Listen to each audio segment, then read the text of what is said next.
పెళ్లి, మ్యారేజ్, 3 ముళ్ళ బంధం, 6 అడుగుల అనుబంధం. సారీ 7 అడుగులు కదా, మావాడు 6 ఫీట్ కదా, సో సెంటిమెంటల్గా ఉంటుందని బ్రేకింగ్ ద రూల్స్ అనమాట. ఏ అంటారా, ఎంఎం ఫ్రెండ్స్ కదా, అలాగే ఉంటాం. మరి ట్రెడిషనల్గా కాకుండా మావాడి స్టైల్లో మొదలెట్టేద్దామా? ఏజ్తో సంబంధం లేకుండా, రేంజులు చూడకుండా, నచ్చితే నావుడు మెచ్చితే మనోడు, అదే ఎంఎం స్టైల్. అదే bros Manchu Manoj life style. Globe మొత్తం మీద ఏ మూలకెళ్ళినా మనోడు ఫ్రెండ్ లేని ప్లేస్ ఉండదంటే నమ్ముతారా?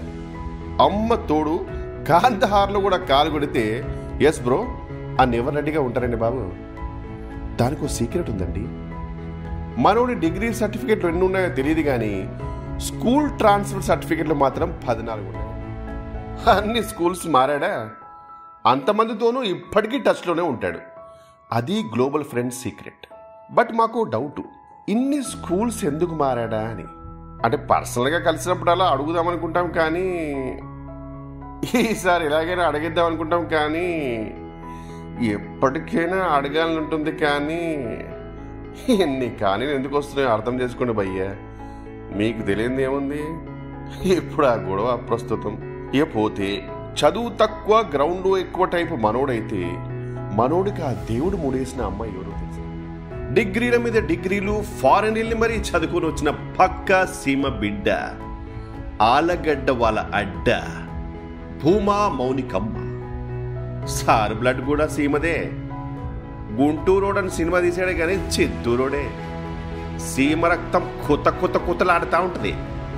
గాడ్ స్క్రీన్ ప్లే ఎంత గొప్పదంటే ఫిలిం ఫ్యాక్షన్ సింక్ చేసి వదిలేశాడు అంతే.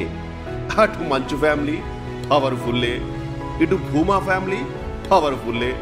ఆ 2 పవర్ స్టేషన్ పక్కన పెడితే ఎలా ఉంటుందో తెలుసా? మామూలు కాంబినేషన్ కాదు, బ్లాక్ బస్టర్ కాంబినేషన్. కాకపోతే మా మిత్రమండలిలో జరుగుతున్న చర్చ ఏంటో తెలుసా? సినిమాలో ఫ్యాక్షనిస్టులతో పేజీలు డైలాగులు చెప్పే మా రాకింగ్ స్టారు మరి పెళ్ళయ్యాక హౌ అంటే మనోభావాలు దెబ్బతీయాలని కాదు, కానీ మా దృష్టిలో పెళ్ళామంటేనే ఫ్యాక్షనిస్ట్ భయ్యే. మా ఊడు కరెంట్ తీగని కాంప్రమైజ్ అవుతున్నాం, కానీ సంసారం అనే సినిమాలో అంత ఈజీ కాదు భయ్యో. పెళ్ళైన ప్రతి ఓడు పెళ్ళొద్దురా బాబు అంటాడు. మేము అంతే, సాధక బాధ.